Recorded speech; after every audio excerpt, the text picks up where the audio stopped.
जय श्री राधे कृष्णा, जय श्री मन नारायण।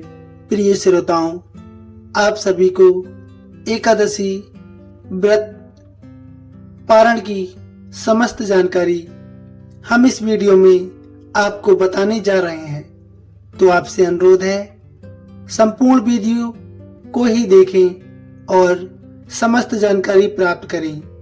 आपको क्या खाना है, क्या नहीं, पारण का शुभ मुहूर्त क्या रहने वाला है एवं कुछ महत्वपूर्ण जानकारियों के साथ इस वीडियो को हम आपके लिए लेकर आए हैं। तो आपसे अनुरोध है, वीडियो पूरा देखें। साथ ही आप यदि हमारे चैनल पर नए हैं तो सब्सक्राइब भी कर लें, लाइक शेयर अवश्य करें। आइए भक्तों, शुरू करते हैं। हम सभी एकादशी व्रत तो बड़ी श्रद्धा के साथ कर लेते हैं, परंतु एक बहुत बड़ी भूल भी कर बैठते हैं और वह भूल होती है पारण की। शास्त्रों में स्पष्ट कहा गया है कि व्रत तभी पूर्ण माना जाता है जब उसका पारण शुभ मुहूर्त में और नियम अनुसार किया जाता है। इसलिए केवल व्रत रखना ही नहीं, बल्कि सही समय और सही विधि से व्रत का समापन करना भी उतना ही महत्वपूर्ण होता है। एकादशी व्रत, जिसे 11 माता का व्रत भी कहा जाता है, हर महीने में 2 बार ये व्रत रखा जाता है, एक कृष्ण पक्ष में और दूसरा शुक्ल पक्ष में।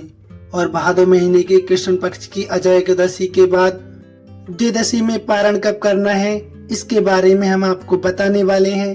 तो आपसे अनुरोध है, वीडियो को पूरा ही देखिए। आइए अब आपको बताते हैं इस बार अजय एकादशी व्रत खोलने का शुभ मुहूर्त कब से कब तक रहेगा। और क्योंकि इस दिन त्रयोदशी का व्रत प्रदोष व्रत भी रखा जाएगा। 2 व्रत यदि आप रख रहे हो तो व्रत किस प्रकार से खोलना चाहिए, और अगर केवल आपने एकादशी व्रत का ही पालन किया है तो द्वादशी का कोई दूसरा व्रत नहीं है, तो व्रत कैसे खोलना चाहिए आप ये भी जानेंगे। हर बार की तरह इस बार की एकादशी भगवान विष्णु का सबसे प्रिय भोग क्या रहेगा। जैसा कि आप जानते हैं, इस बार 19 अगस्त मंगलवार के दिन अजय एकादशी व्रत रखा गया है और एकादशी तिथि 18 अगस्त सोमवार को शाम 5:23 से अगले दिन 19 अगस्त मंगलवार को दोपहर 3:32 तक है। द्वादशी तिथि 19 अगस्त मंगलवार को दोपहर 3:33 से शुरू हो रही है, जिसका समापन अगले दिन 20 अगस्त बुधवार को दोपहर 1:58 पर होगा। और 19 अगस्त मंगलवार को दोपहर 3:33 से ही हरिवासर का समय भी शुरू हो रहा है। और हरिवासर का समय 19 अगस्त मंगलवार को ही रात 9:30 पर समाप्त हो जाएगा। हरिवासर का समय भगवान विष्णु को उसी तरह प्रिय है जिस तरह से भगवान शिव को प्रदोष काल का समय। इसलिए इस समय आप कोई खास मंत्र या भजन कीर्तन कर सकते हैं। कोई उपाय यदि करना चाहें तो वह भी हरिवासर के दौरान कर सकते हैं। 20 अगस्त बुधवार के दिन ब्रह्म मुहूर्त सुबह 4:33 से 5:21 तक रहेगा। सूर्योदय सुबह 6:09 पर, वहीं सूर्यास्त का समय 6:51 पर होगा। प्रातः काल पूजा आप कर सकते हैं सुबह 4:47 से 5:53 के बीच। और इस बार सिद्धि योग भी बन रहा है, जो कि पूरा दिन रहने के बाद शाम 6:13 पर समाप्त होगा। और गोदिल मुहूर्त शाम 6:56 से 7:17 तक रहेगा। तो गोदिल मुहूर्त में आप दीपदान कर सकते हैं। कान्हा जी की सहित गौ माता और बछड़े की भी पूजा आप कर सकते हैं, क्योंकि इस दिन पासर का भी व्रत रहने वाला है। राहु काल का समय दोपहर 12 बजे से लेकर 1:30 बजे तक रहेगा। अब जिन भक्तों ने उपवास रखा है अजय एकादशी व्रत का पारण, उन्हें इस समय करना होगा, यानी व्रत खोलना होगा 20 अगस्त बुधवार को सुबह 5:53 से लेकर 8:29 के बीच। व्रत खोलने का केवल यही शुभ मुहूर्त है। भादव के महीने में भगवान विष्णु का ऋषिकेश नाम से पूजन करना चाहिए और ऋषिकेश नमस्तुभ्यम मंत्र का जाप करते हुए भगवान को दूध से या पंचामृत से स्नान कराएं और इसके बाद अगर हो सके तो आप सोने के साथ में यानी कि कोई स्वर्ण की चीज और उसके साथ में गेहूं का दान भी कर सकते हैं। गेहूं का दान करते समय इस प्रकार कहें, ऋषिकेश नमस्तुभ्यं सर्व के हेतवे महायाम सर्व सुखम देह गोदिमय प्रदानता।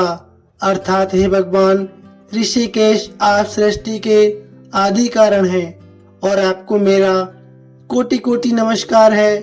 गेहूं का ये दान आप स्वीकार करें और मुझे सभी प्रकार से सुख समृद्धि प्रदान करें। ब्राह्मणों को भोजन कराने के बाद व्रत पूरा करने से भक्त के कोई पाप शेष नहीं रह जाता है, साथ ही उसे महायज्ञ का भी फल प्राप्त हो जाता है। और इस बार की एकादशी का विशेष भोग खीर होगा। अगर हो सके तो केसर डालकर भगवान विष्णु और माँ लक्ष्मी जी को खीर का भोग अर्पित करें। भगवान विष्णु को भोग में तुलसी के पत्ते रखकर ही भोग अर्पित करना चाहिए और व्रती को आज के दिन सबसे पहले चरणामृत या पंचामृत, साथ में तुलसी पत्र और जल का सेवन करके व्रत खोलना चाहिए। इसके बाद सबसे पहले आप भगवान को भोग में लगाई गई खीर ग्रहण करें और उसके बाद कुछ देर बाद सात्विक भोजन ग्रहण कर सकते हैं। पूजा के बाद सबसे अंत में क्षमा याचना भी कर सकते हैं। हे विष्णु भगवान, हे ग्यारस माता, यदि व्रत के दौरान मुझसे कोई त्रुटि हो गई हो, तुम्हारे नियमों में यदि कोई कमी रह गई हो तो मुझे क्षमा कर दें। मैंने जो कुछ भी किया है वह आपकी भक्ति और श्रद्धा के भाव से किया है। कृपा कर मेरे इस छोटे से प्रयास को स्वीकार करें और अपनी अनंत कृपा का प्रसाद मुझे और मेरे परिवार को प्रदान करें। खुद भोजन ग्रहण करने से पहले भोजन का एक हिस्सा या प्रसाद गौ माता के लिए और चींटियों के लिए जरूर रखें। अब बात करते हैं जिन्होंने एकादशी के अलावा आज बुधवार को कोई दूसरा व्रत भी रखना है, जैसे कि प्रदोष व्रत भी है और बज पारस का त्योहार भी है। व्रत भी इस दिन रखा जाता है। तो सबसे पहले तो आपको एकादशी व्रत का पारण ही करना होगा। सुबह ब्रह्म मुहूर्त में उठकर आप पूजा कर लें। पारण मुहूर्त में केवल व्रत खोला जाता है। पूजा आप ब्रह्म मुहूर्त में कर सकते हैं। जो भी दान की सामग्री है वह आप निकाल कर रख सकते हैं। भगवान को भी भोग सुबह ही लगा सकते हैं। अगर आप बुधवार को कोई दूसरा व्रत रखें तो एकादशी का व्रत पारण केवल जल और तुलसी के पत्ते से कर लें। तो पंचाव्रत बनाते समय आप द्वादशी तिथि को इस बात का विशेष ध्यान रखें। आपको फिर पंचामृत का सेवन भी नहीं करना चाहिए। यदि आप बज पारस का व्रत या पूजन कर रहे हैं, ऐसे में आप तुलसी का पत्ता और जितने भी ड्राई फ्रूट्स होते हैं या फलों के जूस से आप व्रत का पारण कर सकते हैं, व्रत खोल सकते हैं और दूसरा व्रत प्रारंभ कर सकते हैं। क्योंकि इस बार प्रदोष व्रत भी बुधवार के दिन रखा जा रहा है। और अगर आप बुध प्रदोष के साथ साथ बज पारस का व्रत रख रहे हैं तो भगवान शिव की पूजा में गाय के दूध का प्रयोग से करने से बचना है आपको, क्योंकि गाय का दूध पूरी तरह से त्याग बज पारस व्रत में किया जाता है। इस दिन आप गौ माता के निमित्त दान दक्षिणा अर्पित करें या ब्राह्मण या जरूरतमंदों को भोजन कराएं और स्वयं भी केवल फलाहार या सात्विक भोजन ही ग्रहण करें। ये थी जानकारी भक्तों। आपको कैसी लगी प्लीज कमेंट में अवश्य बताइए। साथ ही अवश्य लिखिए जय श्री कृष्णा, जय श्रीमन नारायण। धन्यवाद भक्तों।